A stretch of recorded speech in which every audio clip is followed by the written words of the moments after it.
Manubhai পাঞ্চলির bench, division bench এক ঐতিহাসিক রায় ঘোষণা করেছে।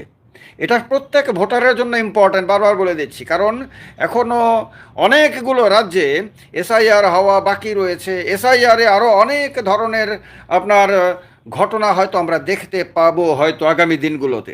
তো তার কারণে সারা দেশের এসআইআর প্রক্রিয়ার দিকে নজর রাখতেই হবে। আর বিশেষ করে আজকের রায়ের পরে নির্বাচন কমিশনের ভূমিকা কীরকম হয় সেটা দেখার বিষয় রয়েছে। নির্বাচন কমিশনের ভোটার তালিকা সংশোধনের এই বিশেষ প্রক্রিয়ার বৈধতাকে চ্যালেঞ্জ করে দায়ের করা মামলাগুলোতে আদালত নির্বাচন কমিশনের পক্ষেই রায় দিয়েছে। এ হলো প্রাথমিক অবজারভেশন। এরপরে কি বলেছে? এরপরে বলেছে সুপ্রিম কোর্টের আজকের রায়ের মূল নির্দেশিকা বলছে এসআইআর প্রক্রিয়া সম্পূর্ণ বৈধ। বুঝতে পারছেন? এসআইআর প্রক্রিয়া সম্পূর্ণ বৈধ। আদালত জানিয়েছে নির্বাচন কমিশনের এই পদক্ষেপ সাংবিধানিক এবং জনপ্রতিনিধিত্ব আইনের সঙ্গে সম্পূর্ণ সঙ্গতিপূর্ণ। নিখুঁত ভোটার তালিকা তৈরির স্বার্থে গৃহীত এই পদক্ষেপকে কোনোভাবেই বেআইনি বলা যাবে না। নাগরিকত্ব নির্ধারণের ক্ষমতা কমিশনের নেই। এরপরে বলছে আর কি, যেটা নিয়েও প্রচুর বিতর্ক হয়েছিল যে নির্বাচন কমিশন কিভাবে ঠিক করে যে কে ভারতীয় না, কে দেশি কে বিদেশি, এটা নির্বাচন কমিশনকে কে অধিকার দিয়েছে? এটা তো দেশের স্বরাষ্ট্রমন্ত্রক করবে। সুতরাং স্বরাষ্ট্রমন্ত্রকের কাজ কিভাবে নির্বাচন কমিশন করে, এ নিয়ে অনেক বিতর্ক হয়েছিল। তো এর আগে আদালতে রায় দিয়েছিল, আপনার মন্তব্য করেছিল, আজকে রায় দিয়েছে যে আদালত স্পষ্ট করেছে নির্বাচন কমিশনের ক্ষমতা কেবলমাত্র ভোটার তালিকায় নাম অন্তর্ভুক্ত করা বা বাদ দেওয়ার মধ্যেই সীমাবদ্ধ। কারো নাগরিকত্ব চূড়ান্তভাবে নির্ধারণ বা বাতিল করার ক্ষমতা কমিশনের নেই। কিন্তু এখানেও তো একটা খেলা রয়েছে না? এখানে খেয়াল করুন, নাম অন্তর্ভুক্ত করা বা বাদ দেওয়ার মধ্যেই সীমাবদ্ধ। এখন নির্বাচন কমিশন যদি কাউকে বাদ দেওয়ার ক্ষেত্রে, মানে কারোর ব্যাপারে যদি সিদ্ধান্ত নেয় এ ভারতের নাগরিক না, সুতরাং তাকে বাদ দিয়ে দিলাম, তাহলে তো এখানে নাগরিকত্ব নির্ধারণ করাই চলে আসলো। তো এই কারণে এই ব্যাপারটা আমার মাথার মধ্যে এখনও ক্লিয়ার হয়নি। তো বলছে ভোটার তালিকা থেকে নাম বাদ যাওয়া মানেই সংশ্লিষ্ট ব্যক্তির নাগরিকত্ব চলে যাওয়া নয়। এ নিয়েও একটা কনফিউশন এখনও পর্যন্ত আমার মধ্যে রয়েছে। আমি জানি না এই কনফিউশনটা কেন তৈরি হচ্ছে, এটা আমারই ব্যর্থতা না রায়েরই কোনো ত্রুটি। বলছে কেন্দ্রের কাছে তালিকা হস্তান্তরের অধিকার। ভোটার তালিকা থেকে যাদের নাম বাদ পড়ছে তাদের নাগরিকত্ব যাচাইয়ের জন্য নির্বাচন কমিশন সেই সন্দেহভাজন তালিকা কেন্দ্রীয় সরকারের উপযুক্ত কর্তৃপক্ষের কাছে চূড়ান্ত সিদ্ধান্তের জন্য পাঠাতে পারবে। অর্থাৎ প্রথমে ভোটার তালিকা থেকে বাদ দিয়ে তারপর তার নাম পাঠিয়ে দেবে স্বরাষ্ট্র মন্ত্রকের কাছে, মানে ভারত সরকারের কাছে। এবার ভারত সরকার সেটা খতিয়ে দেখবে। আধার কার্ডের আইনি মান্যতা। পরিচিতি প্রমাণের জন্য কমিশনের নির্ধারিত 11টি নথি চূড়ান্ত নয়। সুপ্রিম কোর্ট নির্দেশ দিয়েছে যাচাইকরণ প্রক্রিয়ায় আধার কার্ডকেও অতিরিক্ত প্রমাণপত্র হিসেবে ব্যবহার করা যাবে, তবে বলেছে অতিরিক্ত প্রমাণপত্র হিসেবে। Judicial review. কমিশনের এই প্রক্রিয়া আইনি পর্যালোচনার ঊর্ধ্বে নয়।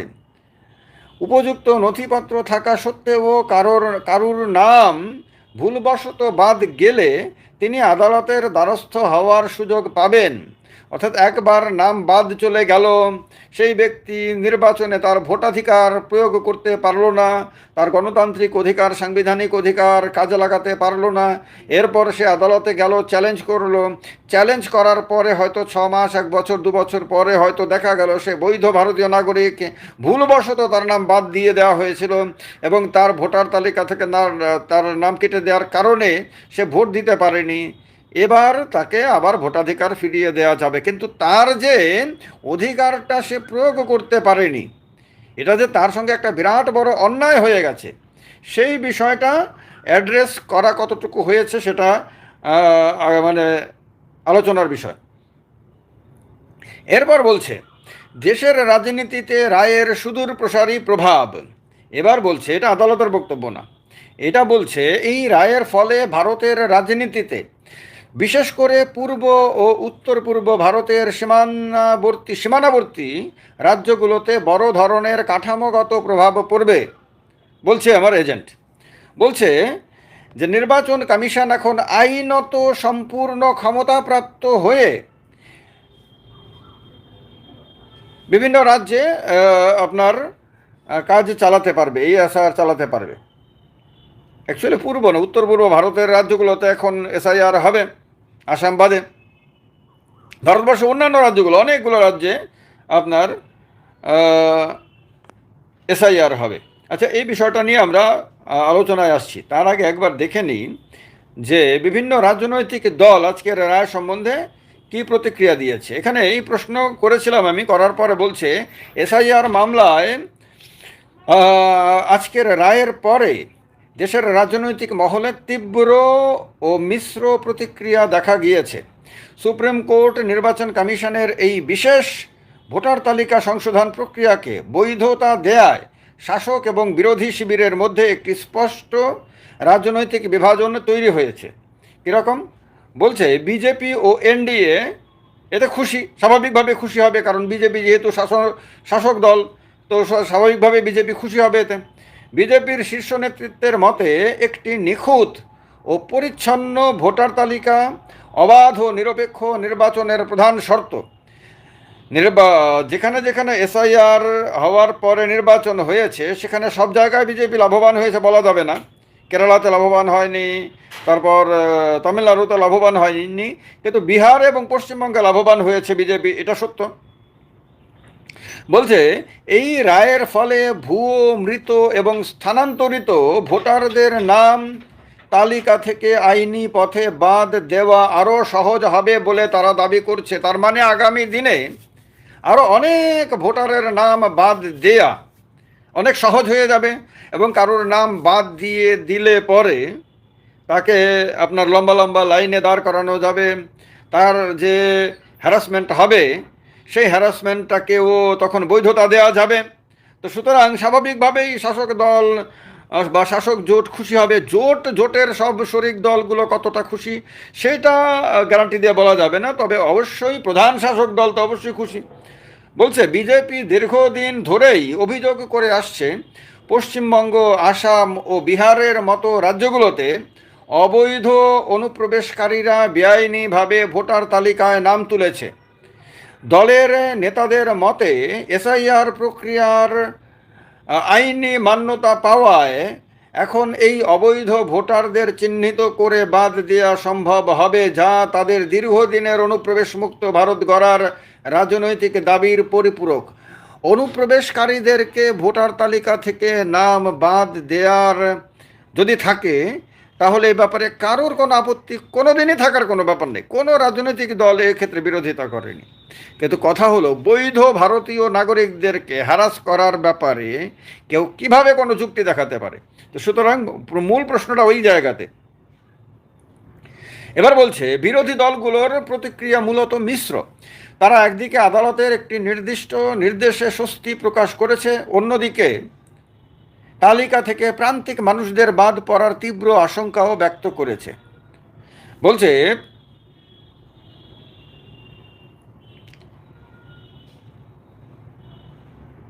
কংগ্রেস এই রায় এবং এসআইআর প্রক্রিয়ার পদ্ধতি নিয়ে গভীর উদ্বেগ প্রকাশ করেছে। তো তৃণমূলও এতে অসন্তুষ্ট, বিভিন্ন সমাজবাদী পার্টি থেকে শুরু করে বিভিন্ন বিরোধী দলগুলো আপনার অসন্তুষ্ট। কিন্তু এখানে বলছে, সংক্ষেপে বলছে যে বিজেপি এই রায়কে ভুয়ো ভোটার মুক্ত ভুল নির্বাচনের হাতিয়ার হিসেবে তাদের আগামী রাজনৈতিক প্রচারে ব্যবহার করবে। অর্থাৎ তারা এতদিন ধরে যা বলে আসছিল তা সত্য, সঠিক, এটা আজকে আদালতের রায়ে প্রমাণিত, এটা তারা বলবে স্বাভাবিকভাবেই। অন্যদিকে বিরোধীরা সুপ্রিম কোর্টের এই নির্দেশটিকে ঢাল হিসেবে ব্যবহার করবে, যেখানে বলা হয়েছে ভোটার তালিকা থেকে নাম বাদ যাওয়া মানেই নাগরিকত্ব হারানো নয়। আগামী দিনগুলোতে বিশেষ করে যে রাজ্যগুলোতে এই এসআইআর প্রক্রিয়া চলবে সেখানে এই রায়টি হবে রাজনৈতিক তর্ক বিতর্ক এবং আইনি লড়াইয়ের মূল কেন্দ্রবিন্দু হতে চলেছে। এবার কথা হলো যে সুপ্রিম কোর্টের আজকের রায় এই যে বিশেষ গুরুত্বপূর্ণ রায়, এর সঙ্গে আপনি যেখান থেকেই আমার ভিডিও দেখছেন না কেন, আপনার আপনি সরাসরি কানেক্টেড। কেন? কারণ এসআইআর তো হয় আপনি যে রাজ্যে বসবাস করেন সেখানে হয়ে গেছে, না হয় আগামী দিনে হবে, আর যদি হয়েও থাকে এরপরেও তো হবে। আপনার ক্ষেত্রে, আপনার সন্তানের ক্ষেত্রে হয়ে গেছে, কিন্তু আপনার নাতি নাতনিরা তো এসআইআর ব্যাপারে আসবে। তো ঘটনা হলো কি, এসআইআর যে এবার হয়েছে, এসআইআর নিয়ে কেন বিতর্ক হয়েছে? এক তো হলো এর আগে ইন্টেন্সিভ রিভিশন ছিল, এবার স্পেশাল ইন্টেন্সিভ রিভিশন বলা হয়েছে। এটা একটা টেকনিক্যাল ব্যাপার। বলা হয়েছে যে এর আগে কখনোই এই লজিক্যাল ডিসক্রিপেন্সি বিষয়টা ছিল না, যেটা এবার এসেছে। এবারে শুরু থেকে বলা হয়েছিল যাদের নাম এর আগের এসআইআর ছিল তাদের কোনো চিন্তার কিছু নাই, অর্থাৎ তাদের নাম অটোমেটিক্যালি চলে আসবে, তারা শুধু ফর্মটা ফিল আপ করে দেবে। কিন্তু দেখা গেছে গত এসআইআরে নাম ছিল, তারপরেও এবারে নাম বাদ গেছে, তারপর কাগজপত্র দেখানোর পরেও নাম বাদ গেছে, মানে এরকম অভিযোগ উঠে এসেছে। এবং অনেক ক্ষেত্রেই এমন মানে এমন এমন বিষয় এসেছে, যেমন কোনো ব্যক্তি দেখা যাচ্ছে যে তার পরিবার দীর্ঘদিন ধরে, মানে দশক না শুধু, কারো তো হয়তো 100 বছর বা তার বেশি সময় ধরেই ভারতে বসবাস করছে, কিন্তু তার নাম বাদ গেছে। এরকম নানান ধরনের ঘটনা এবার ঘটেছে। তারপরেও এসআইআরের পরেও অনেক অভিযোগ উঠে এসেছে নির্বাচন কমিশনের কাজ নিয়ে, তার পদ্ধতি নিয়ে অনেক অভিযোগ উঠে এসেছে। অনেক জায়গায় অভিযোগ উঠেছে যে এই এসআইআরের পরেও অনেক জায়গাতে অনেক উল্টোপাল্টা ঘটনা ঘটেছে, মানে অবৈধভাবে অনেক নাম নাকি তুলে দেওয়া হয়েছে, এরকম অনেক অভিযোগ উঠেছে। কিন্তু আজকের এই রায়ের পরে নির্বাচন কমিশন সম্বন্ধে কি আর কিছু বলার সুযোগ থাকবে? নির্বাচন কমিশন, জ্ঞানেশ কুমারের এখন আপনার আত্মবিশ্বাস অনেক বেড়ে গেল। জ্ঞানেশ কুমার এখন বলতে পারবেন যে আমরা এতদিন ধরে যে কাজটা করে এসেছি সেই কাজটাকে সুপ্রিম কোর্ট বৈধতা দিয়ে দিয়েছে, সুতরাং এখন আমরা আরও বেশি করে আমাদের এই পদ্ধতিতে আমরা কাজ করতে পারবো। এখন নির্বাচন কমিশন হয়তো আরও নতুন নতুন পদ্ধতি অবলম্বন করবে। এবং কথা হলো, আমাদের দেশে এটা খেয়াল রাখার বিষয় সববারই যে এই যে সংগঠনগুলো, আপনার রিজার্ভ ব্যাংক হোক, তারপর নির্বাচন কমিশন হোক, তারপর এমনকি সুপ্রিম কোর্ট পর্যন্ত, জুডিশিয়ারি পর্যন্ত, এই কোনো সংগঠনই কিন্তু আমাদের দেশে সুপ্রিম না। আমাদের দেশে সুপ্রিম হলো আমাদের দেশের সংবিধান। তো যদি কোনো সংগঠন একেবারে লাগাম ছাড়াভাবে আপনার একের পর এক সিদ্ধান্ত নিতে থাকে এবং কাজ করতে থাকে, এবং তার কোনো জবাবদিহিতা যদি না থাকে, মানুষ হ্যারাসমেন্টের শিকার হলেও, মানুষ কোনো প্রশ্ন করলেও সে জবাব দিল না, জবাব দেব না কি করবে, এই রকম মানসিকতা নিয়ে যদি কাজ করে, তাহলে সংবিধান প্রদত্ত মানুষের যে অধিকার, সেই অধিকারগুলো কি সুরক্ষিত থাকবে? এটা একটা বড় প্রশ্ন। এবং আপনার সুপ্রিম কোর্টের কাছে মানুষ অনেক বেশি প্রত্যাশা করে। সুপ্রিম কোর্ট যখনই কোনো প্রতিষ্ঠান নিজেকে আইনের ঊর্ধ্বে ভেবে বসবে, যখনই কোনো প্রতিষ্ঠান মানুষের যন্ত্রণার কারণ হয়ে যাবে, যখনই কোনো প্রতিষ্ঠান মানুষের গণতান্ত্রিক অধিকারগুলোকে হরণ করবে, যখনই কোনো প্রতিষ্ঠান সংবিধানের মূল নির্দেশিকাকে, মূল ভাবনাকে অবজ্ঞা করে নিজের মতন করে আপনার কাজ চালানোর চেষ্টা করবে বা পক্ষপাতিত্ব করবে, এবং যা সে কোনোভাবে করতে পারে না, তার কোনো রাজনৈতিক উদ্দেশ্য নিয়ে সে কাজ করবে, যখন এরকমটা করবে, তখনই মানুষ প্রত্যাশা করে যে সুপ্রিম কোর্ট এখানে এসে তার লাগামটা টেনে ধরবে। সুপ্রিম কোর্টও তখন তাকে তার হাতে ধরে বলবে যে দাঁড়াও, এখন অনেক হয়েছে, এবার আমি দেখি তোমার কোথায় কি ভুল হয়েছে, কোথায় তুমি কতটুকু কি করছো না করছো, আমি এবার দেখব। তো সুতরাং সুপ্রিম কোর্টের ওপরে মানুষ অনেক আশা ভরসা করে। এই কারণে আজকের যে রায়, এই রায়কে মানুষ অনেক আশা নিয়ে